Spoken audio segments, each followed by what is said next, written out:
back in the IPL studio, and I just love it when someone from the community comes into the IPL studio and they actually have something to say. And you've got a lot to say, Sue, and that's why you are sitting in the chair right now. You are from the Frank Konecny Centre, which is in Kwinana. Yes, it is. Yeah. And you just blew me away with some of the information we just spoke about. You offered 9,679 free meals in December. That's right, yeah. That is, wow. That is a large part of a community, isn't it? Yeah, it is. And we have people coming not just from Kwinana, but we have them obviously from Rockingham, even some from Mandurah. Apparently we get comments quite often that we're the only ones that either A, will pick up the phone, or B, the only ones that have said yes to helping people out. Look, I've skipped some information, so let's start with who is the Frank Konecny Centre?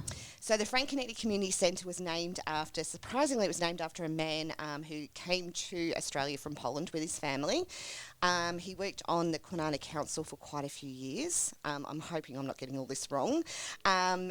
Look, this is new information to me, so you can't get it wrong. So the comments that were made, surprisingly, I started at the centre at the very beginning of March 2020, so just before COVID had kicked in here in WA. Tricky time. Yeah, it was very tricky. And the centre at the time was providing lots of classes. We had craft for the old people. We had Zumba classes. We had art classes. That's what a community, Yep. So when COVID kicked in WA and the WA was shut down and we were locked down, people were asked to work from home, etc. Not everyone got that option though, did they? Yeah, a lot of people lost their jobs. So we stayed open just with skeleton staff, but only so that people could access the computers and the scanning equipment to be able to upload documents for Centrelink, things like that. That's the reason why we initially stayed open. And we had people coming through our doors that were not Australian citizens, that couldn't go home, that had lost their jobs. Some had already lost their rentals because they weren't able to pay for it, and weren't going to get a cent off the government, and were stuck here. Okay.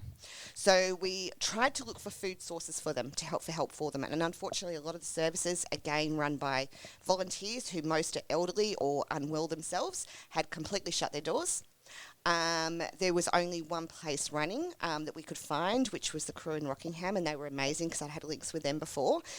I only just met the crew in Rockingham just the other day because I was lucky enough and fortunate enough to be able to give a donation of food and to walk in there. And I just walked in just after the lunch rush, and to see the service that those guys were providing actually moved me. Yeah, they've expanded a lot in the last few years, obviously, as well. Yeah. At the time when I contacted them, their numbers were obviously at breaking point, and they would only take people who had a healthcare card. Okay. That was obviously under their rules.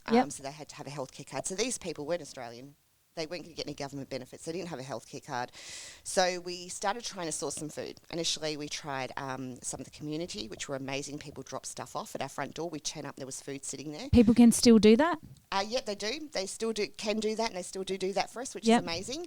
And we tried linking up. So we threw all the balls in the air, and we managed to team up with a few different partners, Second Bite, Oz Harvest, and Food Bank. Yes. I've heard of those organisations. Yep, so they're amazing. And basically from there, we then found that what we were having were Australian citizens then coming through the door who had lost their jobs and basically waiting 6 to 8 weeks because Centrelink's backlog was so huge at that time.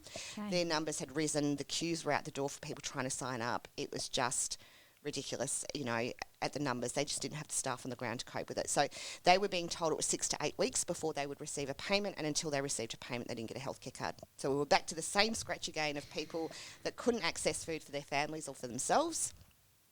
So we started sourcing more food. So the organisations that I mentioned before were amazing. They came on board. Rotary do a drop-off for us on a Thursday. Shout out to Rotary, great organisation. They have been amazing. And again, obviously we were only funded to do classes and workshops. Yes. So that obviously hasn't changed. So we still only get staff wages for classes and workshops. So we have to make sure that those numbers work. Otherwise, we lose everything. Can I ask you, Sue, so you've seen this need in the community and straight away you've initiated a solution just off the...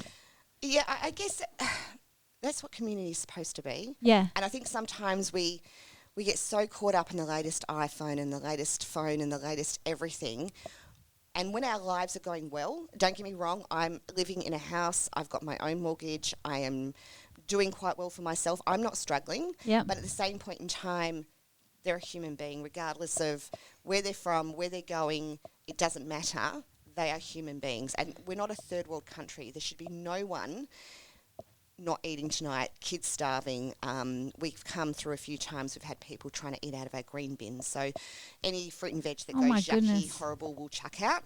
And we've come through quite a few times. There's been people eating, you know, string beans and beans that we've thrown out. Yeah. And they're sitting that there. We wouldn't give to ourselves. No, or anyone else. Yeah. They're hungry. Yeah.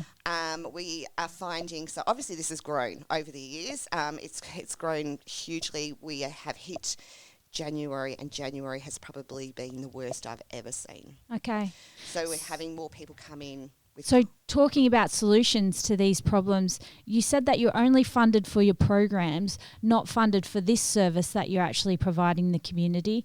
You said you've got a lot of people coming in, Rotary being one of them, and obviously a lot of good people within the community that are supporting this. Is there opportunity for businesses to be involved? Is there grants out there that you can apply for?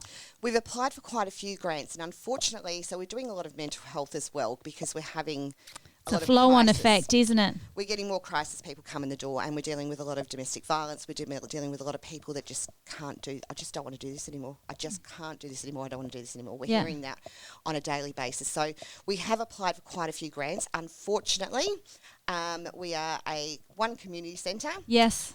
In amongst obviously hundreds. We are not a huge organisation, and we are not linked to a huge organisation. So we always get overpassed for the likes of some of the ones that are run by churches. Yes. If I was to be honest. Yeah. And I guess people or the government or these funding bodies assume that the churches will be able to definitely provide what they've said they can provide. And there's a question mark around whether we can.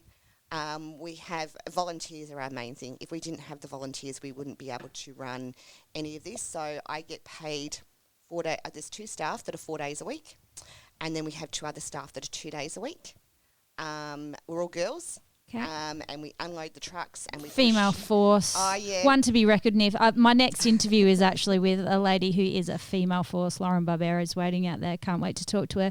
But through what you've told me, you've actually lit a passion in me, and I want to be able to help. I want my community of listeners to be able to help. You and I are going to talk independently after this, and we're going to come up with a plan so that we can get that information, whether it be volunteers, whether it be small business support, whether it be help in finding these grants and things like that. There are some great people in the Rockingham community that gives me hope that now knowing about this, and I didn't know about this, we'll be able to support you and hopefully be in here talking about, reducing those amount of meals, but because there's less amount of people that have actually accessed services and are on the right path. I hope. Yeah, at the moment we're actually running a survey. So I decided that with comments made about the fact that this stuff, there wasn't many people. There's not that many people.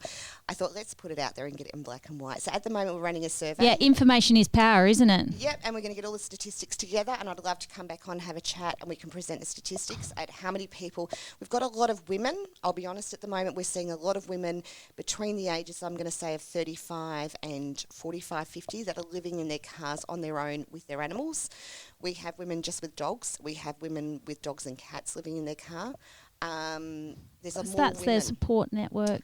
Yeah, we're seeing more women at the moment within the age group that are homeless. And it's not, these are working women. These are women that are working, but because when they go to present their wages, the real estate said, yeah. So there's a whole nother chain of conversation there, isn't there? The fact that some of these people actually just require accommodation. Look, you and I are going to be in touch. So you work at the Frank Konecny Centre in Kwinana, and we're going to be doing more work with you in the future and hopefully finding solutions to some of these problems and engaging the community, which you already are, and you've got a fantastic service, and I feel brighter actually talking to you at the moment. Thank you very much, Jess, and obviously IPL Radio for letting us come on and have a voice. Aren't they wonderful? It quite often feels sometimes that you feel like you're the silenced voice because you're inconvenient. It's an inconvenient truth that some people just don't. I think we're going to replay that on repeat, aren't we, Tress, if you're listening? We are basically trying to give people voices and then hopefully trying to be solutions to things. So, it was fantastic to talk to you. Thanks so much. We're going to have to listen to a little bit of music, and I'm just going to shut my eyes and put something up. What is it? All Your Love by Cliff Thomas. Let's go. Nice.